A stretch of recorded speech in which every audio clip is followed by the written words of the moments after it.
Hello बच्चों party Saurabh classes YouTube channel पे आप सभी का स्वागत है। जैसा कि आप लोगों ने मेरे पिछले वीडियो में देखा होगा कि मैं क्लास 11 की फिजिक्स की सेकंड चैप्टर पढ़ा रहा हूँ मेजरमेंट के बारे में, है ना। डायमेंशन एंड मेजरमेंट के बारे में, यूनिट एंड मेजरमेंट के बारे में। डायमेंशन बताया मैंने आप लोगों को। पूरा डायमेंशन हमारा दो वीडियोस में खत्म हो गया है। अब मुझे इस चैप्टर में थोड़ा बहुत मैंने आप लोगों को बताया भी था याद होगा आप लोग, एब्सोल्यूट एरर, है ना, मीन एब्सोल्यूट एरर, ये सारी चीजें मैंने आप लोगों को बताई हुई हैं। आज मैं आप लोगों को बताने की कोशिश करता हूँ। मैं जो पिछले वीडियो में मैंने आपको बताया था कि नेक्स्ट वीडियो में बताऊंगा प्रोपोगेशन एरर। प्रोपोगेशन एरर क्या होता है आज मैं आप लोगों को बताने की कोशिश करूंगा इस वीडियो में, ठीक है। तो आप लोग देखिए पहली बात, प्रोपोगेशन एरर क्या होता है। प्रोपोगेशन, ठीक है, प्रोपोगेशन। देखिए प्रोपोगेशन, यहाँ पे प्रोपोगेशन जो एरर होता है चार टाइप्स में हम उसको पढ़ेंगे। एडिशन पढ़ेंगे उसका, सब्ट्रैक्शन पढ़ेंगे उसका, मल्टीप्लिकेशन पढ़ेंगे उसका और डिवीजन पढ़ेंगे उसका। तो देखिए कोई भी जो हम प्रोपोगेशन पढ़ते हैं इसमें क्या एडिशन किस दो लोगों के बीच में हो सकता है, दो से ज्यादा लोगों के बीच में भी हो सकता है ना। दो मेज का, क्योंकि यहाँ पे हम मेजरमेंट के बारे में पढ़ेंगे तो मेजरमेंट के बारे में हम बात करेंगे, है ना। अगर डिवीजन भी होगा, डिवीजन भी होगा तो कम से कम दो लोग चाहिए होंगे, दो वैल्यू चाहिए होगी, दो यूनिट चाहिए होगी, है ना। इसी तरह मल्टीप्लिकेशन भी, सब्ट्रैक्शन भी। तो सारी की सारी जो चीजें हैं यहाँ पे आप लोगों को प्रोपोगेशन में पढ़नी होंगी, ठीक है। तो मैं आप लोगों को यहाँ पे बताने की कोशिश करता हूँ प्रोपोगेशन क्या होता है। पहली बात हम किससे बात करेंगे, पहले हम एडिशन से और सब्ट्रैक्शन से पढ़ेंगे, उसके बाद डिवीजन और मल्टीप्लिकेशन। तो आगे बढ़ना स्टार्ट करें, प्रोपोगेशन एरर क्या होता है, चलिए आगे बढ़ते हैं। सपोज इज दैट, देखिए एक चीज है, ये मान लीजिए रेक्टेंगल है, ठीक है, रेक्टेंगल है सिर्फ, ठीक। और देखिए मैंने अगर मान लीजिए इस रेक्टेंगल का अगर एरिया, मान लीजिए एरिया सर क्या होता है, लेंथ इनटू ब्रेड्थ होती है। मान लीजिए इसका एरिया जो है सर वो 4 मीटर स्क्वायर के बराबर है, सेंटीमीटर जो मीटर स्क्वायर के बराबर है, ठीक है सर। दूसरा एक और रेक्टेंगल है सर, इसका भी एरिया क्या है सर, L इंटू बी, मतलब इसका भी जो एरिया है सर ये क्या मान लेता हूँ मैं सर 6 मीटर स्क्वायर के बराबर है, ठीक है सर, कोई दिक्कत नहीं। जब मैंने इसको मापा, मेजर किया तो ये 4 तो था ही, प्लस माइनस मान लीजिए कि ये 0.04 हो गया। आगे ये क्या है सर, एरर है सर, 0.04 एरर हो गया।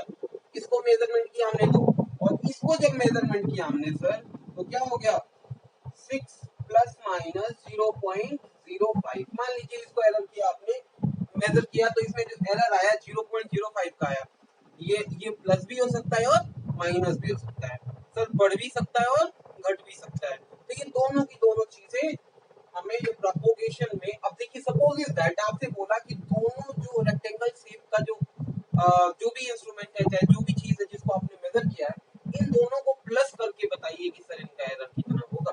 बात समझ में आ गई, प्लस करने पे दोनों को बताना है, तो यही सब्ट्रैक्शन, सॉरी इसी को हम क्या करेंगे, एडिशन करेंगे सर। बात समझ में आ गई। तो देखिए यहाँ पे अगर एडिशन करते हो सर तो ध्यान रखना एक चीज, मेरी बात, तो टोटल एरिया अगर दोनों का हम निकालेंगे तो सर क्या निकलेगा बताना मेरे को आप लोग। टोटल एरिया क्या होगा सर, ए इसको मान लीजिए A1, इसको मान लीजिए A2, तो सर A1 प्लस A2। तो देखिए सर ये 6 और ये 4 और ये 6 10 तो हो जाएगा सर, आपको पता है एरिया तो प्लस होगा ही सर। और ये 0.04 और 0.05 देखिए प्लस माइनस, देखिए ये क्या हो जाएगा 0.09। अब आप लोग बोल रहे हो सर ये तो प्लस माइनस है, अगर प्लस करेंगे तो माइनस भी हो सकता है सर। एक बात ध्यान रखिएगा आप लोग, जो एरर इज ऑलवेज एडेड, क्या होता है सर, एरर को हम हमेशा जोड़ते हैं, एरर को कभी घटाते नहीं है सर, एरर हमेशा जुड़ता है। तो आप लोग इस बात को ध्यान रखिएगा कि एरर क्या होता है, हमेशा हमेशा जुड़ता है। क्या होता है सर, एरर हमेशा जुड़ता है, तो error is always be added, ठीक है। ओके आगे बढ़े सर, तो समझ में आ गया propagation of error. Sir similarly इसको हम अगर नेगेटिव, अगर हम इसको क्या करते हैं सर, देखिए इसको हम ऐसे लिख सकते हैं एडिशन सब्ट्रैक्शन, ठीक है सर। तो इसको हम एडिशन और सब्ट्रैक्शन लिख सकते हैं। तो देखिए सर एडिशन तो हो गया, अगर हमको सब्ट्रैक्शन करना है सर, डिफरेंस करना है, डिफरेंस, ठीक है सर, डिफरेंस करना है इन दोनों का, डिफरेंस क्या हो जाएगा सर, a1 माइनस a2 या a2 माइनस a1। अब बात आप लोगों को समझ में आना चाहिए कि यहाँ पे a1 माइनस a2 की a2 माइनस a1। सर एक बात बताइए, माइनस करना है तो बड़ी नंबर में से छोटी नंबर माइनस होगी ना सर, बात समझ में आ गई। इसका मतलब ये क्या हो जाएगा, a2 माइनस a1। समझ में आ गई बात, a2 minus a1। Sir a2 कितना है 6, a1 कितना 6 माइनस 4 इक्वल टू क्या हो जाएगा सर 2 प्लस माइनस। अब सर एक बात बताइए, एरर है सर, माइनस हो या कुछ भी हो, एरर क्या होता है सर, हमेशा जुड़ता है, हमेशा जुड़ता है सर। मीटर का स्क्वायर है तो मीटर का स्क्वायर। तो देखिए माइनस बस जो इसकी ओरिजिनल वैल्यू होती है ना सर, वही माइनस से प्लस होती है। अदरवाइज जो एरर होता है सर वो हमेशा जुड़ता है, इरिस्पेक्टिव ऑफ कि वो एडिशन हो रहा है या सब्ट्रैक्शन हो रहा है। बात समझ में आ गई मेरी आप लोगों को? कोई दिक्कत कोई परेशानी प्रोपोगेशन ऑफ एरर में? आप लोग मुझे बता दो, थोड़ा देख लो आप लोग। कोई दिक्कत कोई परेशानी आपको प्रोपोगेशन ऑफ एरर में? मुझे नहीं लगता कोई दिक्कत कोई परेशानी है आपको इस पूरे के पूरे एडिशन और सब्ट्रैक्शन में। तो मैं उम्मीद करता हूँ कि आप लोग ये चीज समझ गए होंगे, आसान सा चीज है। आगे बढ़ते हैं फिर। एक बात ध्यान रखिएगा, कभी भी अगर आपके पास एरर है तो एरर या तो प्लस हो या तो माइनस हो, लेकिन दोनों कंडीशन में एरर क्या होती है, हमेशा प्लस होती है, जुड़ती है। Error is always being added. बात समझ में आ गई? ठीक है सर, आगे बढ़े सर, आगे बढ़े, ठीक है आगे बढ़े। ठीक, आगे देखते हैं सर। और अब इसके बाद सर हमको क्या पढ़ना है सर, मल्टीप्लीकेशन। क्या पढ़ना है सर, मल्टीप्लीकेशन। देखिए ये दोनों अलग अलग चीजें होंगी थोड़ी बहुत। तो मल्टीप्लीकेशन, देखिए सर मल्टीप्लीकेशन में क्या होगा, ठीक है। तो अभी मैंने आपको एग्जांपल दिया था कि मान लीजिए एरिया जो होता है वो लेंथ इनटू ब्रेथ के बराबर होता है। मल्टीप्लाई आप करते हो, लेंथ और ब्रेथ दोनों को मल्टीप्लाई करते हो, एरिया बन जाता है। अगर मुझे यहाँ पे प्रोपोगेशन ऑफ एरर निकालनी हो तो मैं क्या करूंगा, तो ध्यान रखिएगा आप लोग ध्यान रखिएगा कि हम इस ए को क्या लिखेंगे sir, delta A upon A. ठीक, इसी तरह इसको हम एल को क्या लिखेंगे sir, delta L upon L plus delta B upon B. अब सर आप लोगों को किसी को समझ में आया ही नहीं होगा क्या मैंने किया इसमें, है ना।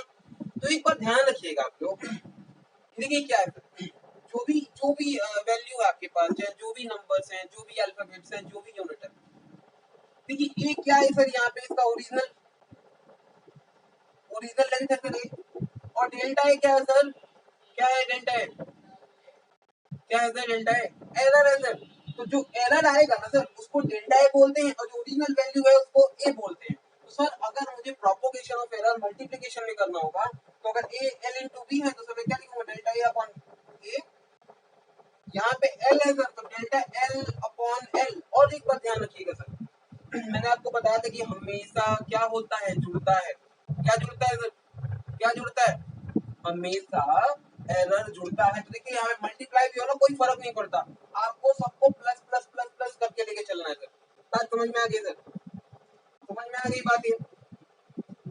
कोई दिक्कत कोई परेशानी? ये मैं आपको एक और एग्जांपल देता हूँ। देखिए यहाँ पे मान लीजिए वॉल्यूम जो होता है sir L into B into H होता है सर, आपको सबको पता है।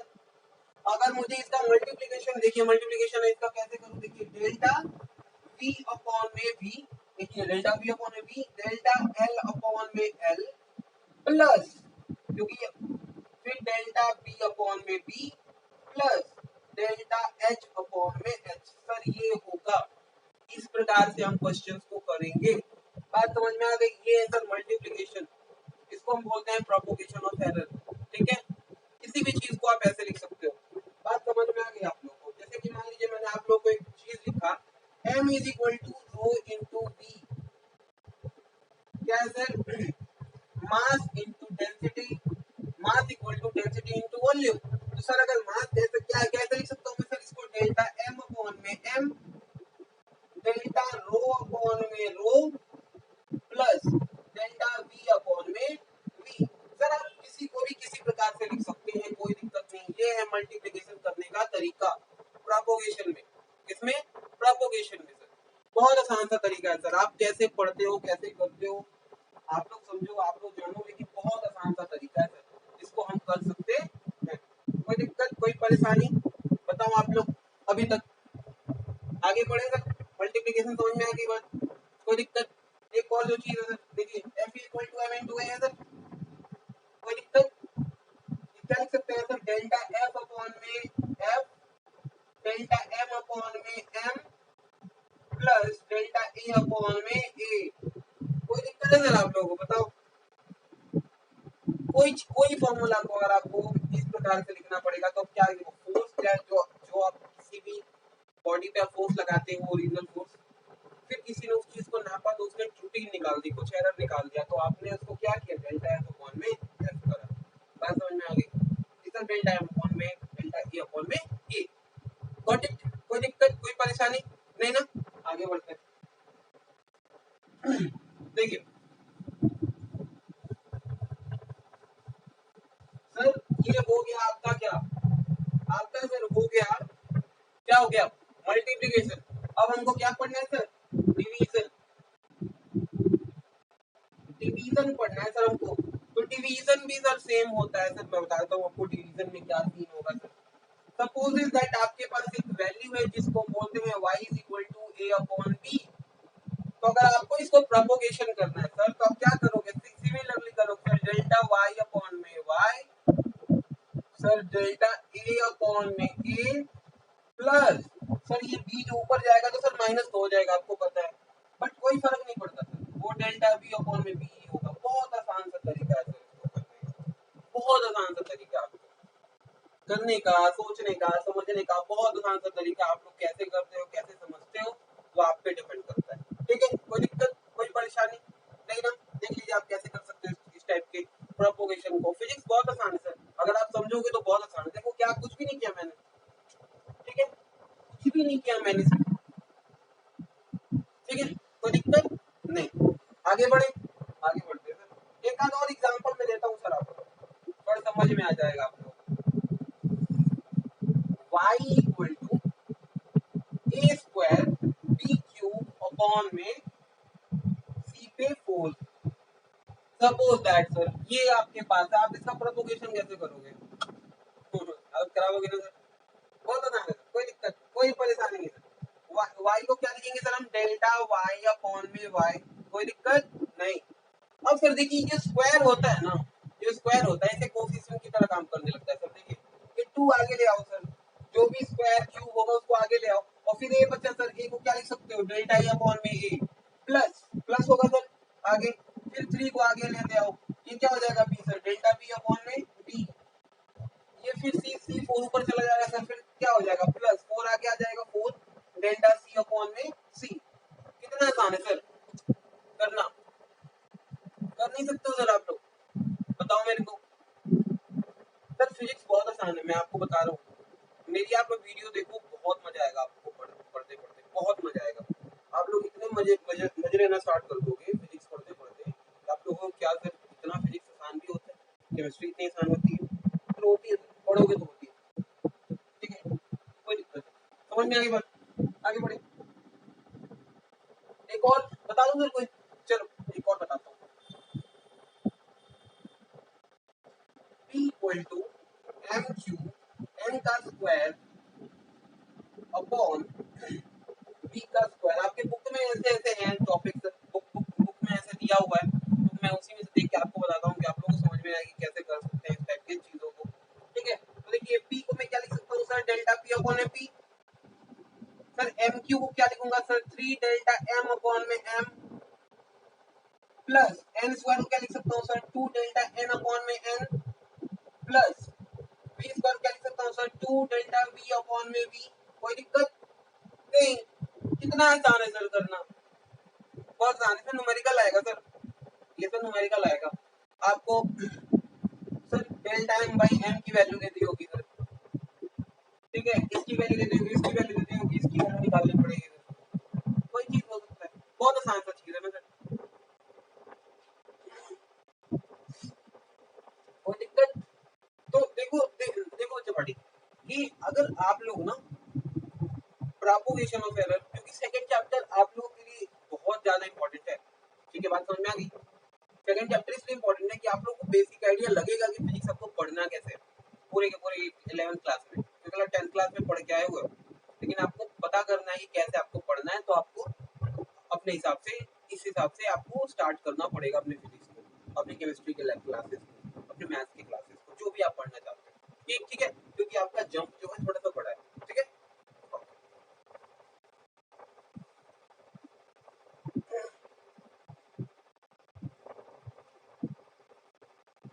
अब देखिए सर, अब एक चीज हम थोड़ा पढ़ेंगे सर, परसेंटेज एरर आपको मैंने पढ़ाया था, याद है? परसेंटेज एरर पढ़ाया था सर, आपको याद है? कोई दिक्कत, कोई परेशानी थी आप लोगों को? नहीं थी सर, मैंने आपको परसेंटेज एरर पढ़ाया था, तो याद है आपको क्या पढ़ाया था मैंने sir? Suppose is that sir, देखिए मान लीजिए एम है सर, एम को मैं डेल्टा एम अपॉन में एम लिख सकता हूँ सर, कोई दिक्कत नहीं। तो अगर एम में परसेंटेज एरर देखूंगा तो कितना होगा सर? डेल्टा एम अपॉन में एम मल्टीप्लाई 100, क्योंकि परसेंटेज है सर।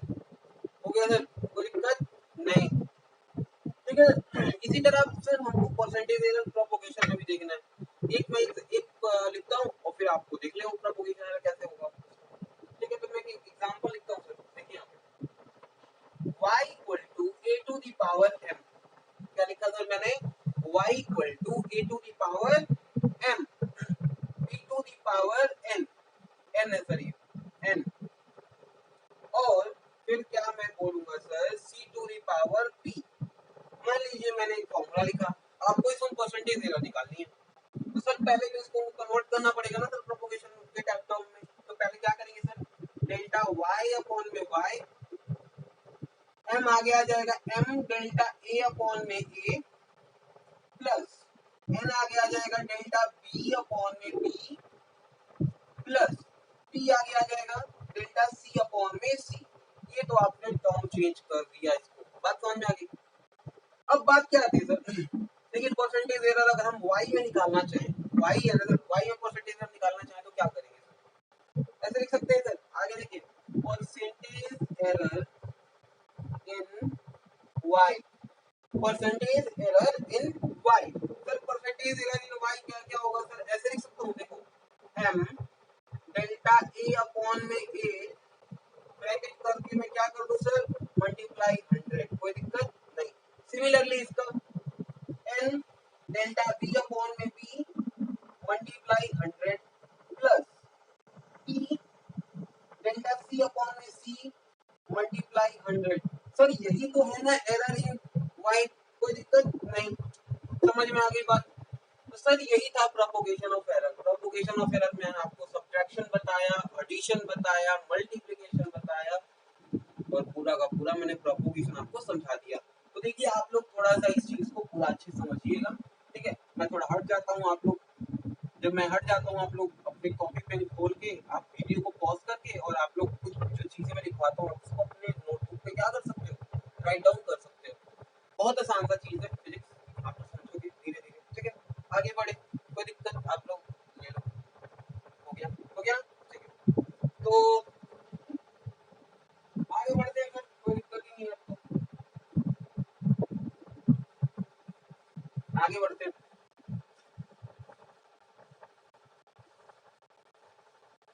सर अब हमको पढ़ना जो है चीज, जिसको हम पढ़ बोलते हैं सिग्निफिकेंट एरर। कौन सा sir error? Significant error. Sir significant error आपने सुना होगा, मैं आपको बताता हूँ, देखिए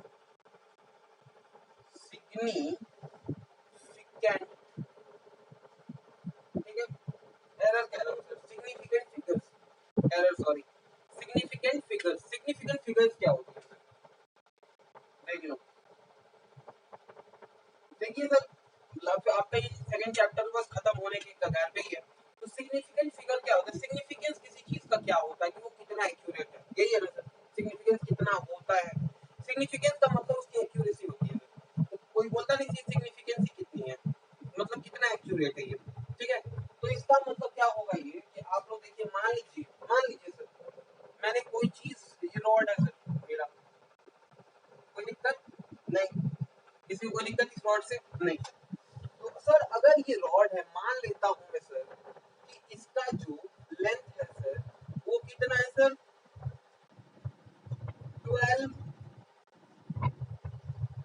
12.5 12.3 सेंटीमीटर सर इसकी लेंथ है, मान लेता हूँ मैं, कोई दिक्कत नहीं।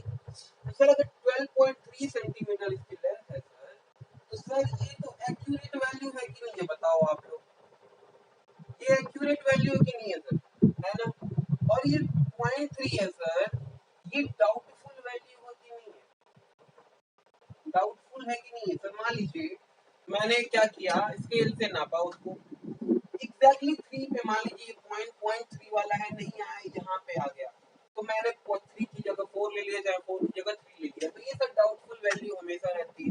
ये 12 तो हमेशा एक्यूरेट रहेगी सर। बात समझ में आ गई? तो देखिए सिग्निफिकेंस क्या होता है किसी भी चीज का।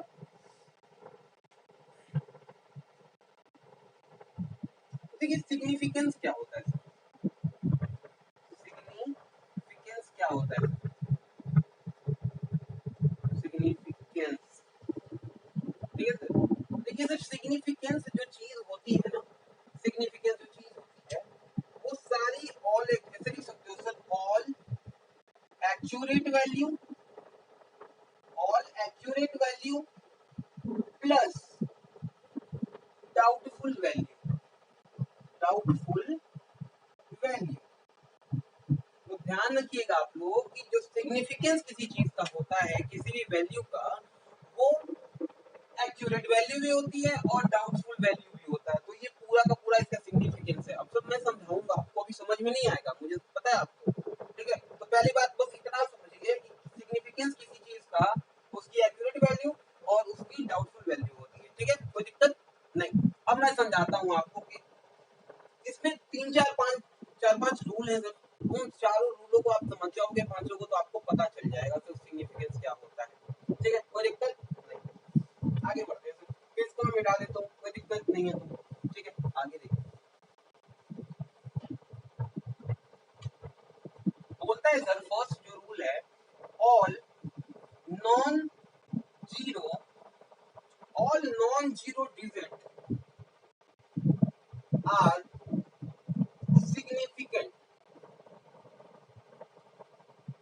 All non zero digit are significant. Sir अब बोल रहा है कि इसका मतलब क्या है सर, कि जितने भी नॉन जीरो डिजिट होते हैं ना, मतलब जीरो को छोड़ के जितने भी सारे डिजिट होते हैं वो सिग्निफिकेंट होते हैं, इसके कहने का मतलब है सर।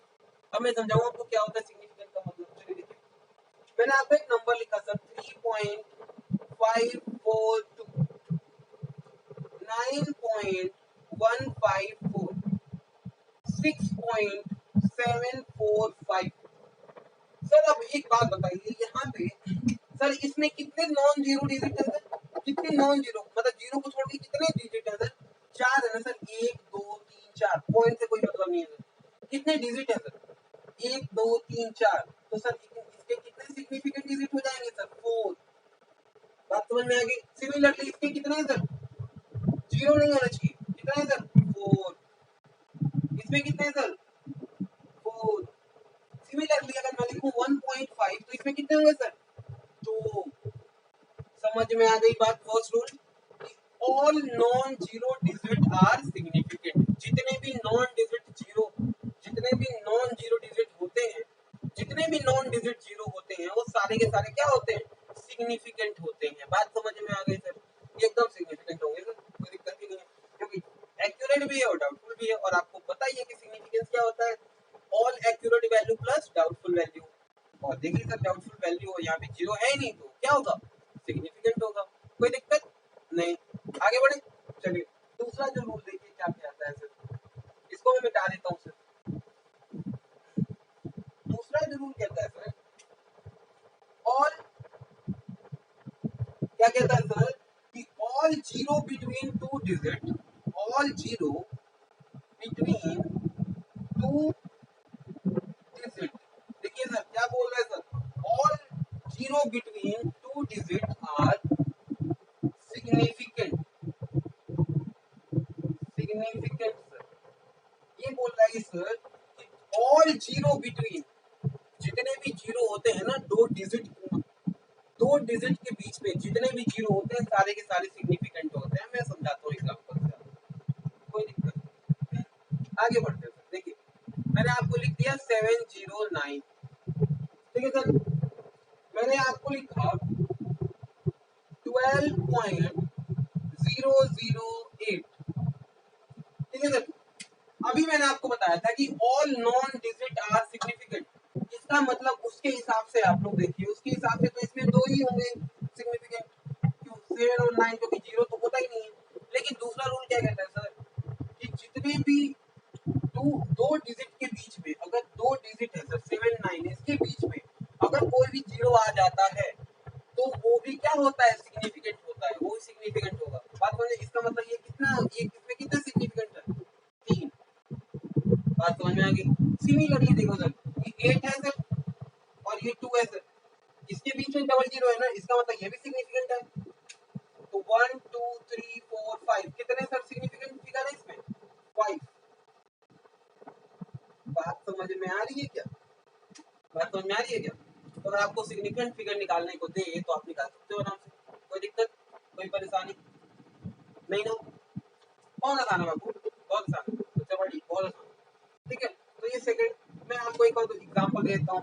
9.00009 बताओ सर कितना है, 1 2 3 4 5 6 6 सर। ध्यान रखिएगा, दो डिजिट के बीच में, दो नॉन डिजिट, जो नॉन जीरो डिजिट के बीच में अगर बहुत सारे जीरो आते हैं, सारे के सारे सिग्निफिकेंट कहलाते हैं। As simple as that. ठीक है, आगे बढ़ते हैं। तीसरा सर बता दो, आप लोग लिख लेना। तीसरा सर देखिए यहाँ पे, इसको हम बोलते हैं सर एंडिंग जीरोज।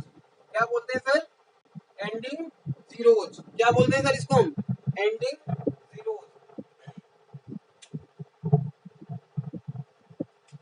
ये बोलता है सर क्या कि should be they should be after decimal, they should be after decimal and they should be in the end, and they should be in the end। Sir ये third rule क्या कहता है sir, देखिए ending zero मतलब and zero से हो तो क्या, मतलब कि अगर वह जीरो जो डेसिमल के बाद हो और वो क्या हो रहा हो, खत्म हो रहा हो, मतलब लास्ट वही डिजिट हो, तो उसको भी हम सिग्निफिकेंट बोलेंगे। तो ऐसे लिख सकते हैं क्या, आर सिग्निफिकेंट। एग्जांपल सर देखिए कैसे, देखिए सर एग्जांपल में क्या मैं आपको बताने की कोशिश करता हूँ। देखिए सर मैं लिख देता हूँ 8.70, कोई दिक्कत नहीं। अगर सर 8.70 तो आपको ध्यान दीजिएगा, ये जो जीरो है ना डेसिमल के बाद है, ये जीरो क्या है, डेसिमल के बाद है सर, है। और अगर ये जीरो डेसिमल के बाद है और लास्ट में है, देखिए सर इसके बाद कोई डिजिट नहीं है, अगर लास्ट में है तो ये जीरो भी क्या होगा, सिग्निफिकेंट होगा। मतलब यहाँ पे कितने सिग्निफिकेंट फिगर हो जाएंगे, 3। कोई दिक्कत बताओ आप लोग, कोई दिक्कत नहीं ना। तो मैं यही समझाने की कोशिश कर रहा हूँ। जैसे सपोज दैट एक चीज और लिख लेता हूँ मैं, 9.0090।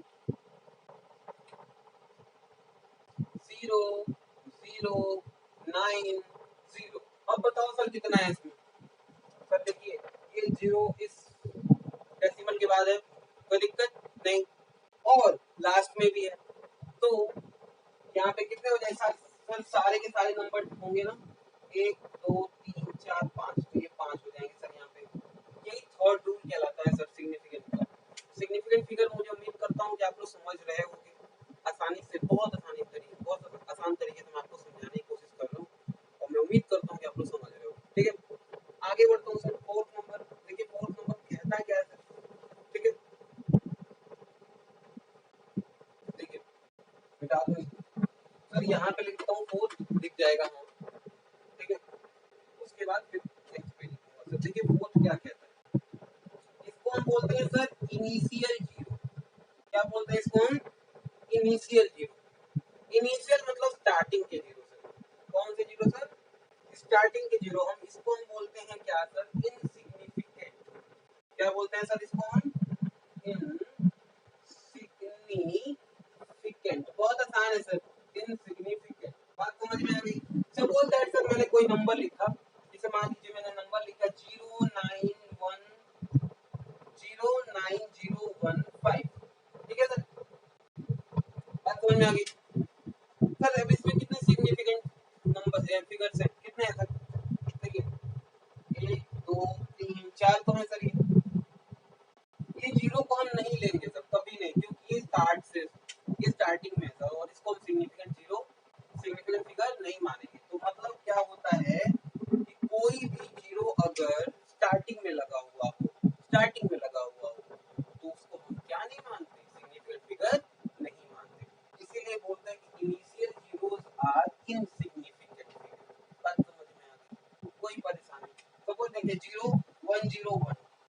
क्या होगा सर, क्या होगा सर? एक मैं क्वेश्चन पूछूं आप लोगों से, 0 1 0 1 0, आप बताना सर इसमें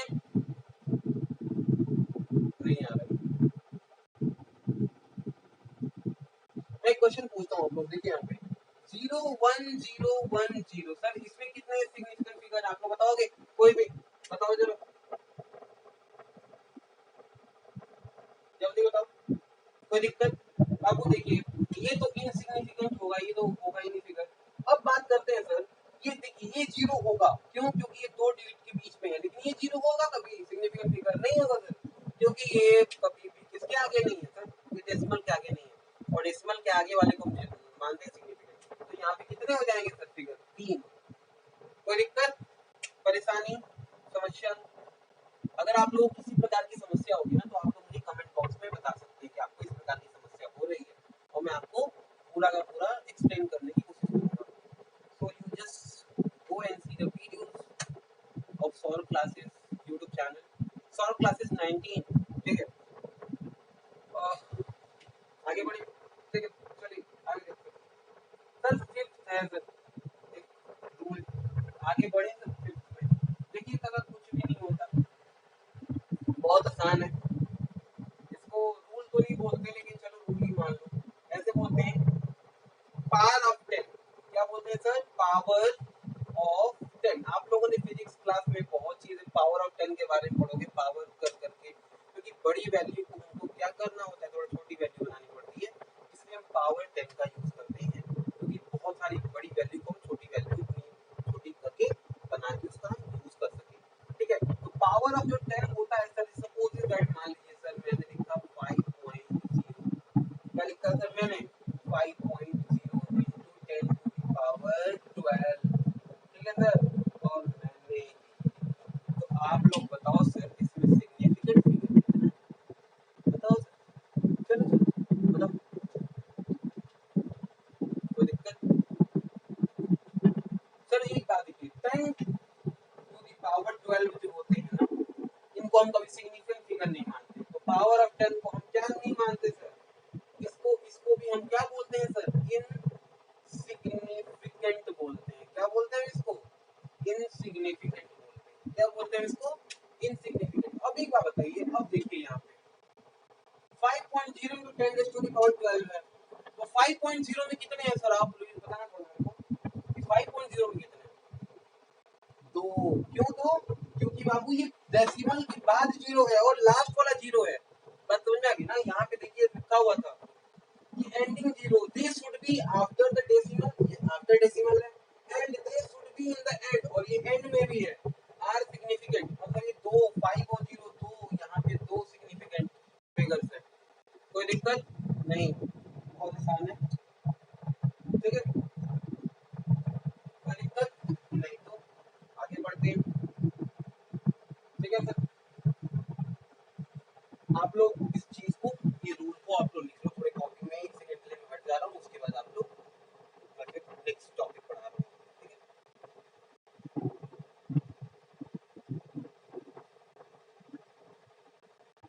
कोई दिक्कत? चलिए बता दो।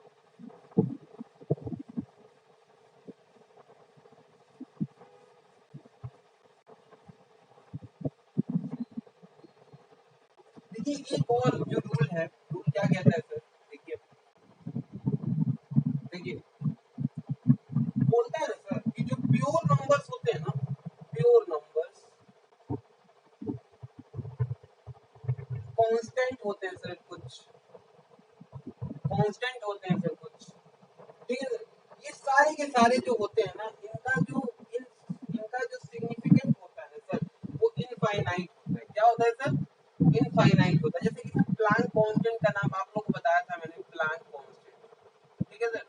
प्लैंक कांस्टेंट, ठीक है? जैसे मान लीजिए E is equal to H nu पढ़ा था हमने सर, एच एफ पढ़ा था, एच न्यू पढ़ा था, तो सर एच जो प्लैंक कांस्टेंट है यहाँ पे, इस एच का जो सिग्निफिकेंट होगा ना सर, सिग्निफिकेंट जो होगा वो क्या होगा? इनफाइनाइट होगा। क्या होगा? इनफाइनाइट होगा। इसी तरह जैसे स्पीड ऑफ लाइट है, speed of light, speed of light का कितना होगा सर? देखिए यहाँ पे तो ऐसे होता है 3 × 10⁸ है, यहाँ पे एक ही होगा अगर रूल के हिसाब से हो तो। नहीं सर, जो चीजें कांस्टेंट हैं, जो फिक्स हैं, जो प्योर नंबर्स हैं सर, वो उसका हमेशा क्या होता है, सिग्निफिकेंट क्या होता है सर, इनफाइनाइट होता है। इस चीज को आप लोग ध्यान से पढ़ लेना। क्या पढ़ लोगे? इस चीज को आप ध्यान से पढ़ लोगे और ये चीज क्या होता है, पूरा का पूरा फिक्स होता है। ठीक है, कोई दिक्कत नहीं, परेशानी नहीं, आगे बढ़े। हाँ जी, ठीक है। तो इसी तरह सर जैसे कि मान लीजिए एक चीज होती है पाई, होता है ना सर, पाई। पाई की वैल्यू क्या होती है सर? 22/7। सर पाई में जो सिग्निफिकेंस होती है ना सर, वो इनफाइनाइट होती है। आप समझ रहे हो बात को? ठीक है, जैसे इसकी वैल्यू तो है सर 3.14, तो सर इसमें तो 3 हुआ वैसे तो नंबर के हिसाब से देखा जाए तो। लेकिन सर अगर वो फिक्स वैल्यू है, फिक्स कांस्टेंट है, प्योर नंबर है, तो उसकी जो सिग्निफिकेंट वैल्यू होती है सर, वो इनफाइनाइट होती है। आप उसको गिन ही नहीं सकते हैं। कोई दिक्कत नहीं। एक बात बताओ आप लोग, पढ़ रहे हो आप लोग? पढ़ रहे हो आप लोग? पढ़ लो मजा आएगा। पढ़ो यार, मजा आता है। कोई दिक्कत नहीं, बताओ।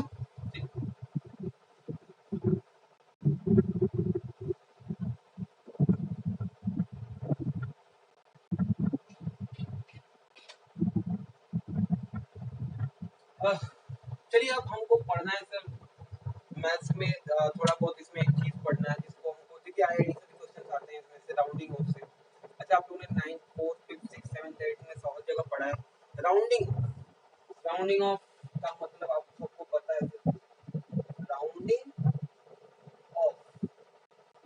ठीक है सर, तो राउंडिंग ऑफ का मतलब जैसे मान लीजिए सर मैंने बोला आपसे कि 6.25 1, 6.252, 6.253, 6.254, ठीक है सर, और 6.256 है सर। मान लीजिए 6.257 है सर। तो अगर मैं आपको बोलूं कि राउंडिंग ऑफ करना है तो सर इसका क्या करोगे सर? आप लोग बताना थोड़ा मेरे को, तो बताओ जल्दी जल्दी। आप इसको क्या कर लेते हो सर? देखिए 5 1 है, तो आप क्या कर लेते हो सर? 6.2 क्या कर लेते हो सर? 2 3 कर लेते हो ना ऐसा? क्या कर लेते हो सर इसको? इसको हम क्या मान सकते हैं सर? 6.3 मान लेंगे सर। इसको भी 6.3, 6.3 मानेंगे कि नहीं मानेंगे? बताओ आप लोग। 6.3, 6.3, 6.3, 6.3 आपको बोलूंगा तो आप लोग क्या कर लोगे? इसको राउंडिंग ऑफ कर दोगे। बहुत आसान सा चीज, ठीक है। लेकिन सर कंफ्यूजन कब आती है? कंफ्यूजन कब आती है? जब मैं बोलूंगा सर कि क्या करो, आप लोग बताओ क्या करो? आप लोग को मैं बोलूंगी सर ये वाला करके दिखाओ 6.55, बात समझ में आ गई? क्या करोगे? मतलब जहाँ पे 0.5 पे देखिए, अगर 0.4 है ठीक है तो आप लोग एक कम कर लोगे, अगर 0.6 है तो एक ज्यादा कर लोगे। लेकिन अगर 0.5 पे आ जाए, सीन आ जाए, जैसे मान लीजिए सपोज दैट आप लोगों ने लिखते हो आप लोग 6.55, ठीक है, जैसे मान लीजिए है 6.56, तो आप लोग ऐसे लिख सकते हो 6.6। लेकिन अगर यही चीज है जैसे 6.4 है सर, ठीक है सर, 6 जैसे मान लीजिए ये क्या है, 6.5 6.54 है, तो आप 6.5 लिख सकते हो सर इसको। लेकिन बस यही बात है कि सर 6.55 आ जाता है तो एक कंडीशन आ जाती है, वहाँ पे राउंडिंग ऑफ हमसे हो नहीं पाता है, ठीक है। और ये आईआईटी में ऐसे क्वेश्चन पूछते हैं इसमें राउंडिंग ऑफ, क्योंकि राउंडिंग ऑफ बताएगा ये पूरा का पूरा चैप्टर आपको। देखिए राउंडिंग ऑफ करते कैसे, पहली बात ध्यान रखिएगा, कंफ्यूजन क्या होती है आप लोग ध्यान रखिएगा चीजों को लेकर के। देखिए राउंडिंग ऑफ,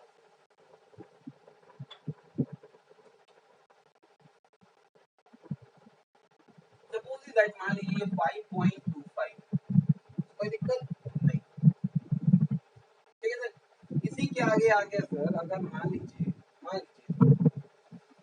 दो चीजों को आपको जोड़ना है, ठीक है सर। अब मैं मान लेता हूँ ऐसे कि 5.250 है सर। इसको अगर आपको क्या करना है, राउंडिंग ऑफ करना है दोनों में, ठीक है सर। तो अगर एक बात ध्यान रखिएगा, राउंडिंग ऑफ करना है तो हमको क्या करना पड़ता है सर, थोड़ा एक रूल है। क्या है रूल? देखिए यहाँ पे रूल क्या कहता है सर, कि रूल कहता है कि अगर इनके जो मिडिल टर्म्स है ना सर, अगर ये इवन नंबर है, क्या है सर, इवन नंबर, क्या है सर, इवन नंबर, तो हमें क्या मान लेना चाहिए, इनको सेम ही मान लो। क्या है सर, ये 5.5, कितना मान लो सर, 5.2 ही मान लो, ठीक है सर, 5.2 मान लो, जो इवन नंबर, ठीक है। लेकिन लेकिन अगर मान लीजिए ये है 5.55, ठीक, और एक है सर 5.35, तो अब क्या करोगे सर, क्या करोगे बताओ। अगर देखिए फिर मिडिल राइट टर्म पे जाओ, ये क्या है सर बताओ, ये इवन है सर, और ये क्या 5 और 3 क्या है सर, दोनों ऑड है, ठीक है। तो अगर इस कंडीशन में वो जब ऐसा सीन आ जाए तो आपको एक एक बढ़ा देना चाहिए, 5.6 हो जाएगा और ये 5.4 हो जाएगा। बात समझ में आ गई? ध्यान रखिएगा कि अगर वो इवन होगा तो सेम छोड़ दीजिए, अगर ऑड होगा तो एक बढ़ा दीजिए, सिंपल सी बात है, ठीक है। बढ़ा दीजिए, क्या दिक्कत, कोई दिक्कत, कोई परेशानी, कोई, ठीक है सर। अगर मान लीजिए यहाँ पे 3 होता तो 4 हो जाता, यहाँ पे 4 होता तो 4 ही रह जाता, लेकिन यहाँ पे 5 है तो सर 6 कर दिया, यहाँ पे 3 है तो यहाँ पे 4 कर दिया। तो आप लोग ध्यान रखिएगा, क्या ध्यान रखना है कि अगर अगर बीच वाला जो टर्म है ना सर, अगर वो इवन है तो आप सेम रहना, अगर बीच वाला टर्म ऑड है तो आप उसको क्या कर दीजिए, बढ़ा दीजिए, सिंपल सी बात, ठीक। तो यही तो कंफ्यूजन सर राउंडिंग ऑफ में होती है, और मैंने आपको आसानी से समझा दिया है, तो आसानी से आप समझ गए ये मेरे हिसाब से, ठीक है। कोई दिक्कत अब नहीं आए, ठीक है, कोई दिक्कत अब नहीं आएगी सर। अब आगे बढ़े, चलो।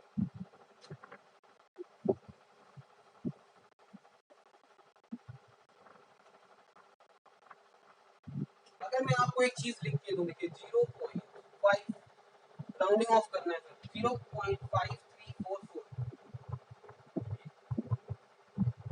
0.05344 सर।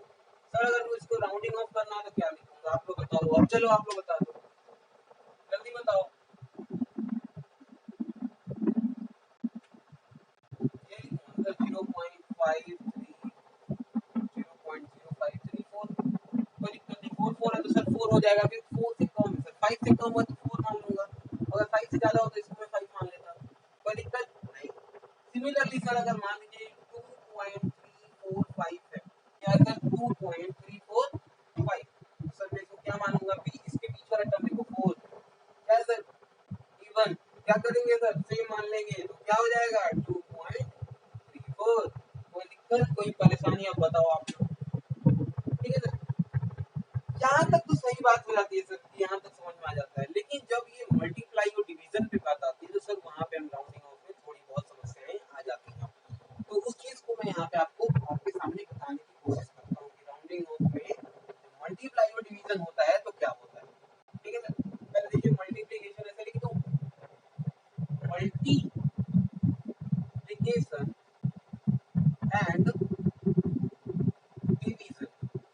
तो देखिए राउंडिंग ऑफ में मल्टीप्लिकेशन और डिवीजन का क्या केस होता है उसको हम समझने की थोड़ी कोशिश करते हैं। पहली बात है सर, देखिए मान लीजिए मैंने मल्टीप्लाई किया 2.5 मल्टीप्लाई 0 कितना हो जाएगा सर, 25 दूनी का 50 हो जाएगा सर, 25 दूनी का 50, 2 पे लगाना है तो हम क्या करेंगे सर बताओ, 0.50, कोई दिक्कत नहीं। अब सर मैं इसको,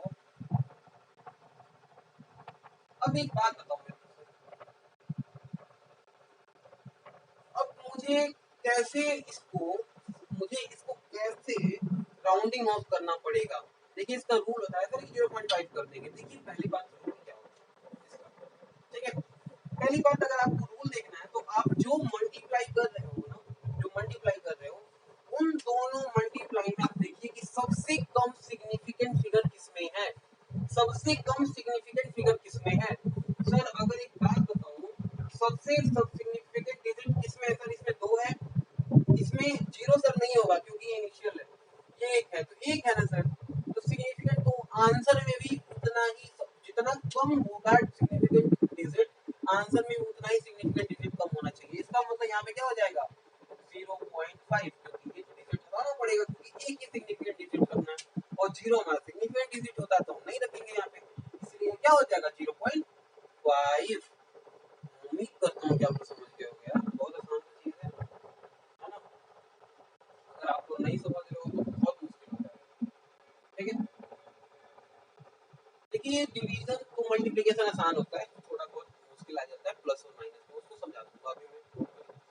तो ये अब बात करते हैं सर, किसी भी चीज को आप लोग ध्यान रखना, किसी भी चीज को, या अगर आप लोग दो चीजों को मल्टीप्लाई कर रहे हो और उसका आंसर कुछ भी आ रहा है पहले उसको लिखो, और फिर जो दो नंबर्स को आपने मल्टीप्लाई किया हुआ है उनके सिग्निफिकेंट डिजिट को देखो, उसमें जो सबसे कम सिग्निफिकेंट डिजिट जिसका होगा, आंसर में भी उतना ही सिग्निफिकेंट डिजिट होना चाहिए, अगर ज्यादा है तो कम करो, और वही इसका राउंडिंग ऑफ का तरीका होता है, ठीक है, कोई दिक्कत नहीं। आगे बढ़ते हैं, थोड़ा एक डिवीजन का देख लें, देखिए एक डिवीजन का देख लेते हैं,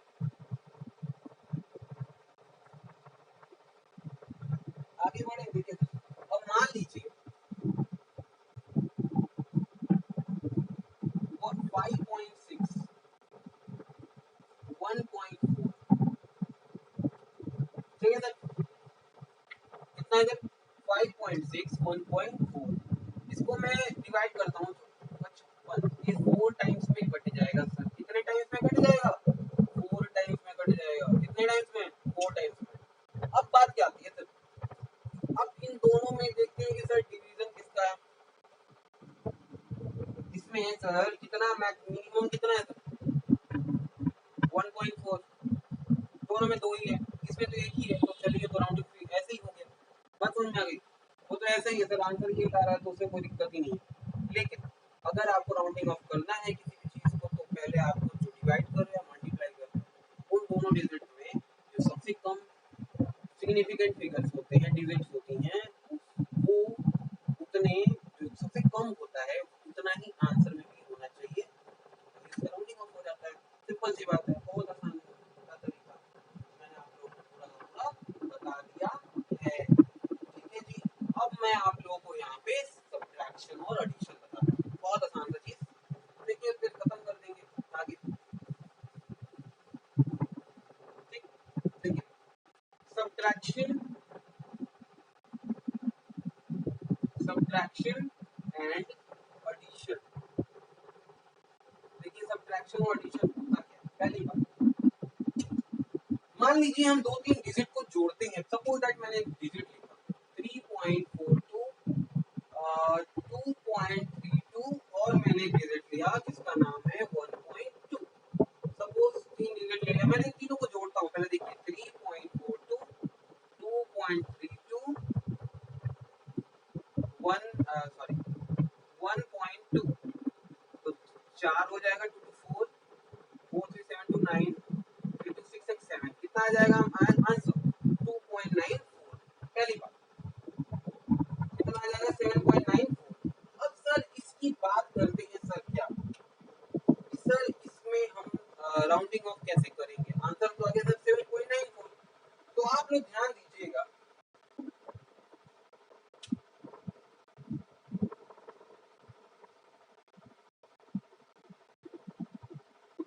इन आंसर्स में, इस क्वेश्चन में, सॉरी इन क्वेश्चन में, ठीक है, इन क्वेश्चन में डेसिमल के बाद, इसके बाद डेसिमल के बाद सिग्निफिकेंट डिजिट जो जहां पे सबसे कम होगा ना, जहां पे कम, देखो इसमें देखो ये है डेसिमल, ये डेसिमल, ये डेसिमल, डेसिमल पर कितने सिग्निफिकेंट फिगर 2, यहाँ पे 2, यहाँ पे कितने 1, मतलब यहाँ पे सबसे कम किस पे है 1, इसका मतलब कि आंसर में उसका जो सिग्निफिकेंट फिगर होगा वो क्या आना चाहिए, डेसिमल के बाद एक ही आना चाहिए, बात समझ में आ गई। तो देखिए यहाँ पे क्या हो जाएगा, फिर डेसिमल के बाद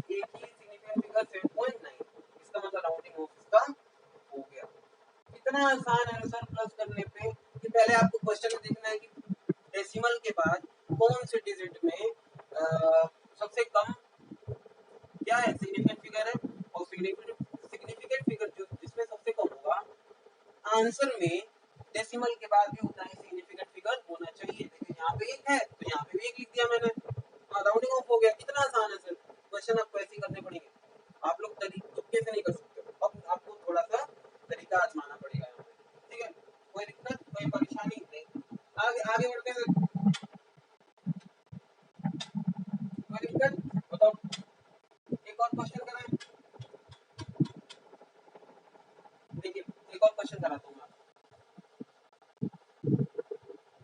देखिए 18.92 ठीक, इसके बाद 14.6, इसके बाद मैं लिख देता हूँ आपको 0.527।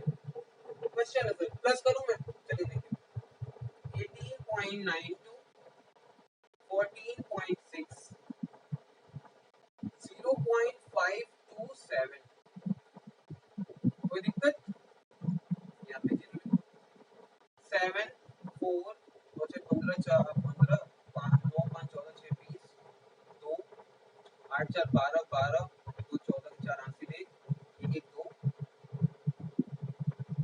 1 3, कितना आंसर आ गया सर 34.047। पहली बात सर इसको हमने इसको जोड़ा, आंसर आ गया। अब आपका काम क्या है कि आप क्वेश्चन में चले जाओ, पहले देखो कि डेसिमल के बाद कौन से डिजिट में सबसे कम क्या है, सिग्निफिकेंट है।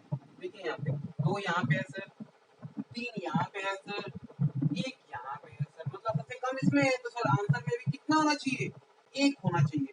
तो इसका मतलब 30.34.0 होगा, और आपको पता है कि 0 में सिग्निफिकेंट फिगर होता है, क्यों, क्योंकि 0 डेसिमल के बाद में आए और सबसे लास्ट में हो तो वो भी एक सिग्निफिकेंट फिगर होता है, जो मैंने आपको रूल बताया है।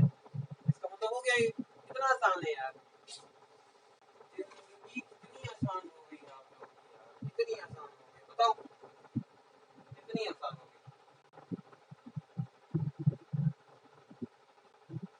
ठीक है, समझ में आ गई बात ना। तो देखिए इसी तरीके से हम क्या करते हैं, प्लस करते हैं सर, आप लोग करना, ठीक है। देखिए ये चैप्टर लगभग लगभग खत्म हो चुका है आपका पूरा का पूरा, थोड़ा बहुत बाकी होगा मुझे पता है, ठीक है। मैं उसको देख लूंगा कहाँ कहाँ पे क्या बाकी है, क्या आपको पढ़ाना है, क्या इम्पोर्टेंट है आपके लिए, ठीक है।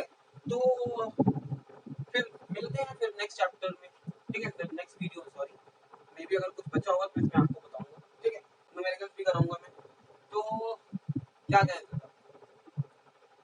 तब तक मिलते हैं कल सर, ठीक है। तब तक के लिए खुश रहिए, आबाद रहिए, कहीं भी रहिए, ठीक है। अपने बड़ों का आदर करिए, सम्मान करिए, ठीक है। और फिर मिलते हैं सर नेक्स्ट वीडियो में, तब तक के लिए जय हिंद, जय भारत।